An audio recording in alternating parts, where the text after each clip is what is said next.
Subscribe to Mama and Son's YouTube channel and press the bell icon for new updates. अस्सलाम वालेकुम, welcome back to another vlog. उम्मीद करती हूँ आप लोग सब खैरियत से होंगे।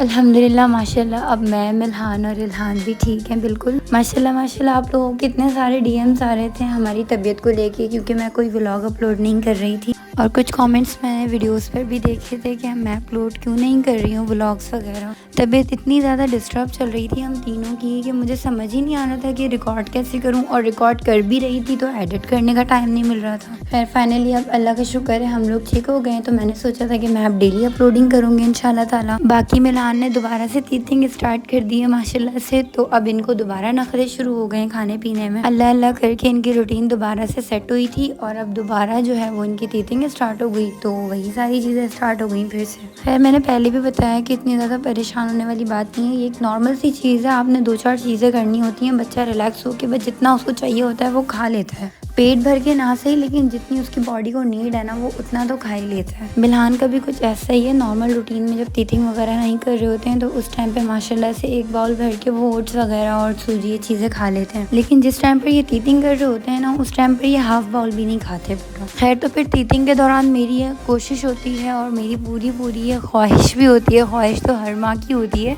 लेकिन ज़्यादातर मेरी ये कोशिश होती है कि मिल्हान थोड़ा सा ही सही लेकिन लाजमी खाएं। और फिर मैं ऐसी चीज़ें बनाती हूँ मिल्हान के लिए कि जो कि हेल्दी हो, और मिल्हान अगर वो थोड़ा सा ही खाए ना तो उनकी जो नीड है उनकी बॉडी के अंदर जिस चीज़ की न्यूट्रिशंस की ज़रूरत है वो पूरी हो जाए। खैर तो बस मैं इनको हर मील में फिर प्रोटीन पाउडर डाल के देना शुरू कर देती हूँ, पीनट बटर ऐड करती हूँ।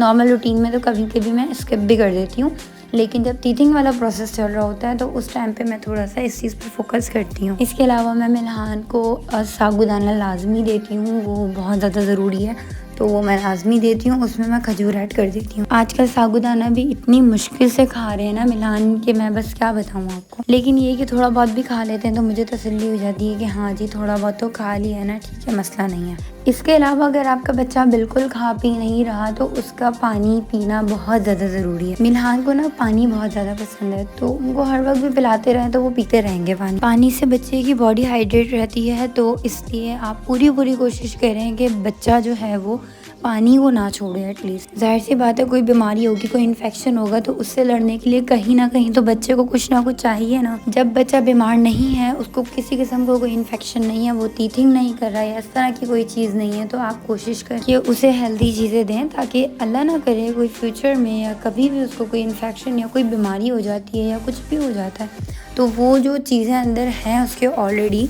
उससे फाइट करने के लिए वो उसके अंदर रहें कहीं ना कहीं। बच्चे को चीनी और नमक से दूर रखना बहुत ज़्यादा मुश्किल है, बहुत ज़्यादा मुश्किल है। मैं हमेशा शुरू से ही मिल्हान को इस चीज़ से रोकती हूँ, और अपने इर्द गिर्द के जितने लोग हैं जो खिलाने की कोशिश कर रहे होते हैं और मुझे कहते हैं कि नहीं खिलाया करो आदत होगी, तो मैं उनको बिल्कुल क्लियर कट बोल देती हूँ कि भाई मैं नहीं खिला सकती, बिल्कुल भी सॉरी। अब किसी को भला लगे या बुरा लगे, क्योंकि जब मेरे बच्चे ने बीमार होना है ना तो फिर उसे मैं नहीं संभालना है, कोई दूसरा आके नहीं संभालेगा। खैर अब जाहिर है बच्चे कहीं जाते हैं तो वो अपने इर्द गिर्द दूसरे बच्चों को देखते हैं कि जी ये तो बिस्किट भी खा रहा है, ये तो चॉकलेट भी खा रहा है। ऑब्वियसली बात है बच्चे को भी क्रेविंग होती है उस चीज़ की, तो उस क्रेविंग को पूरा करने के लिए मैं मिल्हान के लिए sugar free cakes, wettable cakes जो होते हैं आटे से बने हुए, तो मैं वो ला के रखती हूँ मिल्हान के लिए। वो मैं मिल्हान को डेली नहीं खिलाती, बस हफ्ते 10 दिन में एक बार मैं थोड़ा चखा देती हूँ, हल्का फुल्का खिला देती हूँ, ताकि मिल्हान की थोड़ी सी वो जो क्रेविंग है ना वो पूरी हो जाए। शुगर फ्री वीटेबल बिस्किट्स और केक बनाने का मेरा इरादा है, बहुत दिनों से सोच रही हूँ लेकिन मुझे मौका नहीं मिल रहा है। इंशाल्लाह जल्दी बनाऊंगी और आप लोगों से भी शेयर करूँगी। खैर तो मैं यहाँ पे मिल्हान के लिए पोरेज बना रही थी और मैंने पोरेज को कंबाइन किया था एप्पल के साथ। आज मैं 2 रेसिपीज आपसे शेयर करूँगी, पोरेज विद एप्पल और ओट्स विद एप्पल।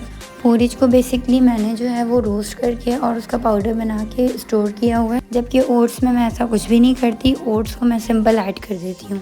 मैंने ना थोड़ा पानी ले लिया था और उसके अंदर मैंने एप्पल को पील ऑफ करके उसके पीसेस करके उसमें ऐड कर दिया था, और फिर उसे ढक के मैंने अच्छी तरह एप्पल को टेंडर होने तक मैंने पका लिया था। जब एप्पल अच्छे से टेंडर हो गया इसके अंदर पानी में ही, तो फिर मैंने इसके अंदर पोरेज ऐड किया और इसे कंटिन्यूसली मैं स्टर करती रही हूँ, क्योंकि इसके अंदर लम्स बन जाते हैं। कंटिन्यूसली स्टिर करने से जितने भी लम्स हैं वो सारे ख़त्म हो जाते हैं और ये अच्छे से कंबाइन हो जाता है। जब ये अच्छे से कंबाइन हो जाए और थोड़ा सा स्टिक होने लगे तो इसका मतलब है कि पोरिज तैयार हो चुके हैं। तो बस उस टाइम पे मैं इसके अंदर पीनट बटर ऐड कर देती हूँ। इसके अलावा मैं इसमें प्रोटीन पाउडर भी ऐड कर देती हूँ। और अब चूँकि मैं मिल्हान को काऊ मिल्क भी देने लगी हूँ किसी फूड्स में ऐड करके, तो मैं एंड में 2 से 3 टेबल स्पून इसके अंदर काऊ मिल्क भी ऐड कर देती हूँ। अगर आपका बच्चा 1 साल का अभी तक नहीं हुआ है तो आप इसको थोड़ा सा ठंडा करने के बाद जब जैसे खिलाने जैसा हो जाए तो उस टाइम पे आप इसके अंदर फार्मूला मिल्क ऐड कर सकती हैं।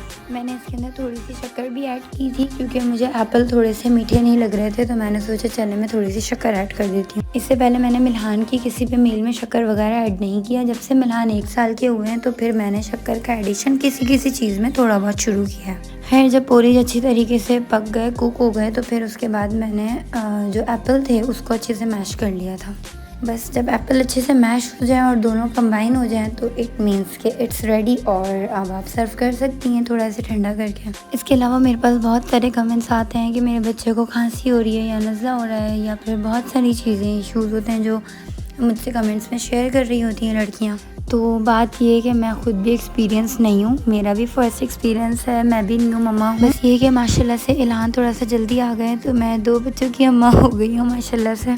तो अब ये कि मुझे एक्सपीरियंस हो रहा है थोड़ा चीज़ों का, तो मुझे जिन चीज़ों का एक्सपीरियंस होता जाता है मैं आप लोगों के साथ शेयर करती जाती हूँ। इसके अलावा चलें अगर मान लेते हैं कि मुझे बहुत ज़्यादा एक्सपीरियंस भी है, मेरे 3 बच्चे हैं या 4 बच्चे हैं या मेरी बहुत ज़्यादा एज हो चुकी है, मैं एक ओल्डर वुमेन बन गई हूँ, इन सारी चीज़ों के बावजूद भी मैं आपको एक अच्छा मशवरा नहीं दे सकती क्योंकि उसका रीज़न ये है कि हर बच्चा डिफरेंट होता है। मेरा नहीं ख्याल कि आप लोगों को किसी की भी बातों में आके या किसी के मशवरे पे अपने बच्चे को कोई चीज़ देनी चाहिए। हाँ, आप सुन ज़रूर सकती हैं और इस चीज़ का अंदाज़ा लगा सकती हैं कि मेरे बच्चे के लिए क्या बेहतर है, क्योंकि आपसे ज़्यादा बेहतर आपके बच्चे को कोई नहीं समझ सकता। आप ही जानती हैं कि आपके बेटे के साथ क्या प्रॉब्लम है, उसकी हिस्ट्री क्या है। अब जैसे मैं मिसाल आपको अपनी ही देती हूँ, मैंने मिल्हान की दफ़ा में बिल्कुल डिफरेंट एक्सपीरियंस किया है और इल्हान की दफ़ा में बिल्कुल डिफरेंट एक्सपीरियंस कर रही हूँ। मिल्हान माशाल्लाह से 1 साल के हो गए हैं और इस एक पूरे साल में ना मैंने जो एक्सपीरियंस किया वो कुछ भी मैं इल्हान की दफ़ा में एक्सपीरियंस नहीं कर रही हूँ। इल्हान का एक्सपीरियंस मेरे लिए बहुत डिफरेंट है क्योंकि इल्हान के साथ बिल्कुल डिफरेंट चीज़ें हैं। इल्हान की आदतें बिल्कुल चेंज हैं, इल्हान का नेचर बिल्कुल अलग है, मतलब वो बिल्कुल मिल्हान से मुख्तलिफ हैं। तो मुझे ऐसा लगता है जैसे मैं जो है वो फ़र्स्ट टाइम मम्मा बनी हूँ इल्हान के लिए, मुझे ऐसा लगता है क्योंकि ज़ाहिर है वो बिल्कुल अलग है, उनकी चीज़ें बिल्कुल अलग हो रही होती हैं। मिल्हान की दफ़ा में ना मैं बहुत ज़्यादा डिप्रेस्ड थी मिल्हान की तरफ से क्योंकि मिल्हान बहुत तंग करते थे, तंग तो करते थे, इसके अलावा जो उनकी हेल्थ थी वो बिल्कुल ठीक थी माशाल्लाह से। उनको इस तरह से कोई मसला नहीं था कि उनको डाइजेस्ट करने में कोई इशू नहीं था, इस तरह की कोई चीज़ नहीं थी मिल्हान के साथ। तो मैंने मिल्हान के ऊपर टोटके भी बड़े आजमाए और माशाल्लाह से सारे जो है वो कामयाब हो जाते थे अल्हम्दुलिल्लाह, और वो सारी चीज़ें ओके चलती थी। लेकिन यही अगर मैं इल्हान की बात करूँ ना तो इल्हान बहुत ज़्यादा नाजुक है, उनका फ़ौरन से सीना भर जाता है। इल्हान को एसी बिल्कुल भी बर्दाश्त नहीं होता, इल्हान बिल्कुल भी एसी बर्दाश्त नहीं कर सकते। इवन कि मैं 15 से 20 मिनट भी ट्रैवल करती हूँ ना गाड़ी में, तो वो जो 15-20 मिनट का जो एसी चल रहा होता है ना, तो वो एसी भी उनको नुकसान दे जाता है। तो उनका नेचर इस तरीके से है। जहाँ तक बात रही मिल्हान की, तो मिल्हान को फुल चिल्ड एसी में बिठा दिया जाए तो मिल्हान के साथ कुछ भी नहीं होगा। माशाल्लाह से मिल्हान पहले दिन से ही जब हुए थे ना तो वो एसी में रहते थे, लेकिन उसके बावजूद भी मिल्हान के साथ कोई ऐसा मसला नहीं हुआ। तो बस मैं इतना कहना चाहती हूँ कि कोई भी एक्सपेरिमेंट ऐसे नहीं करें, पहले अपने बच्चे की तबीयत देखें, आपका बच्चा कैसा है, क्या चीज़ बर्दाश्त कर सकता है क्या नहीं, उसके बाद ही उसके ऊपर कोई भी टोटका आजमाएं, उससे पहले नहीं। अब खैर से इल्हान 6 मंथ्स के होंगे इंशाल्लाह ताला, अल्लाह पाक मुझे ये दिन दिखाए कि मैं उनको सॉलिड इंट्रोड्यूस करूँ, तो फिर इंशाल्लाह मैं इल्हान का एक्सपीरियंस भी आपसे शेयर करूँगी कि इल्हान को मैं क्या चीज़ें दे रही हूँ और उनको क्या चीज़ें सूट कर रही हैं, तो फिर उससे भी आपको आइडिया होगा कि मेरे दोनों बच्चे कितने डिफरेंट हैं।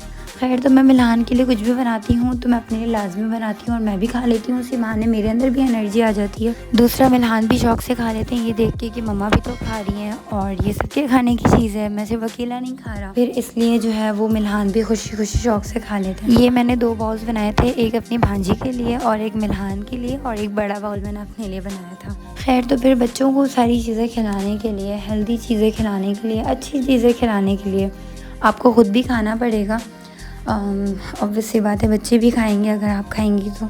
इसी बहाने कम से कम हमारे अंदर भी ताकत आ जाती है क्योंकि हम अपने लिए तो कुछ कर ही नहीं पाते हैं ना। तो बस यही है कि अपना भी ख्याल रखें और बच्चों का भी ख्याल रखें, अच्छी अच्छी चीज़ें खाएं, हेल्दी चीज़ें खाएं, ताकि बहुत सारी चीज़ों से आप भी बच सकें और आपके बच्चे भी बच सकें।